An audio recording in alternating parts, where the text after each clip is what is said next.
Tout mon corps se crispa, alors que le portail se refermait. Je fis un pas vacillant en avant, m'emmêlai les pieds et refermai les mains sur le vide devant moi dans une tentative pour la rattraper. « Brielle !» m'époumonnai-je à nouveau, alors que la panique et la peine me comprimaient la poitrine. Si j'arrivais à la rejoindre dans les prochaines minutes et à stopper le saignement, elle pourrait survivre. Je fis volte-face, le cœur cognant dans ma poitrine. « Shéa, ouvre un portail !» hurlai-je à la mage de lumière. Chloé et Luc étaient figés de stupeur, au fond de la pièce, mais Darren et Blake passèrent la porte latérale en courant, sûrement pour aller chercher de l'aide. La meilleure amie de Brielle m'adressa un regard horrifié. Des larmes coulaient sur ses joues brunes et ses mains tremblaient. « Shéa !» m'écriai-je, en me dirigeant vers elle. Lucifer avait ouvert un fossé dans le sol, et Shéa n'était pas du même côté que moi, sans parler du fait que mes ailes étaient cassées, provoquant une douleur cuisante et constante dans mon dos. Par chance, mon meilleur ami s'était libéré de ses liens et venait de s'envoler pour récupérer Shéa. En 3 battements d'ailes, Noah la déposa à mes côtés. Elle hyperventilait, sa poitrine se soulevant avec force, alors qu'elle s'efforçait de respirer. J'avais envie de paniquer, moi aussi, mais je ne pouvais pas. Brielle comptait sur nous. « Shéa, ouvre le portail et Noah pourra la soigner, d'accord ?»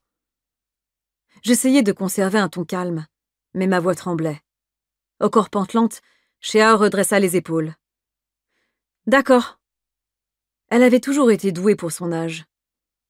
Je ne le lui dirai jamais, évidemment, parce qu'elle avait déjà un ego de la taille du Texas. Mais elle était particulièrement compétente, notamment pour ouvrir des portails. Alors je savais qu'elle pouvait y arriver. Shéa prit une profonde inspiration et se tint bien droite, les pieds plantés dans le sol et les mains levées devant elle. Des flammes violettes crépitèrent entre ses paumes, mais elles moururent tout aussi vite. Elle écarquilla les yeux affolés et essaya à nouveau. Sa magie s'enflamma, avant de s'évanouir aussitôt. « Je suis bloquée !» croissa-t-elle. « Non !» m'exclamai-je, alors que le désespoir menaçait de me submerger. Brielle, tout ce sang. Je me forçai à me ressaisir, pris la main de Shéa et me précipitai à travers l'endroit où Lucifer avait emmené Brielle. Nous passâmes les portes en trombe et nous retrouvâmes dans l'air froid nocturne. L'alarme à démons retentissait toujours, et je repérai Raphaël de l'autre côté du campus. Il accourait dans notre direction, Michel à ses côtés. Darren et Blake les suivaient. « Essaie ici !» Mes mains tremblaient, et je savais que j'étais sur le point de faire une crise de panique. Brielle s'était-elle vidée de son sang? Pouvais-je encore la sauver?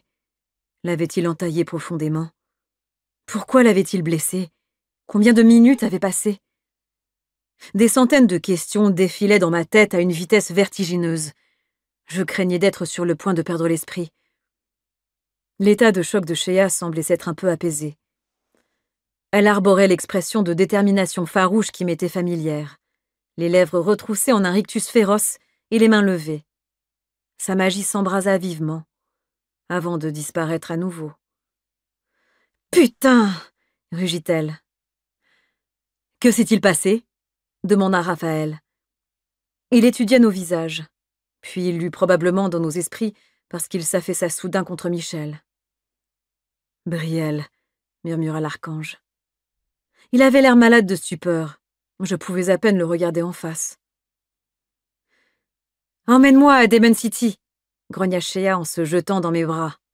« Oui, bien sûr. » Si son pouvoir était bloqué par la magie, cela ne s'étendait sûrement qu'à Angel City. « Non, je ne crois pas que... » commença Noah. Mais il fut interrompu par le son de mes ailes qui se déployaient dans mon dos.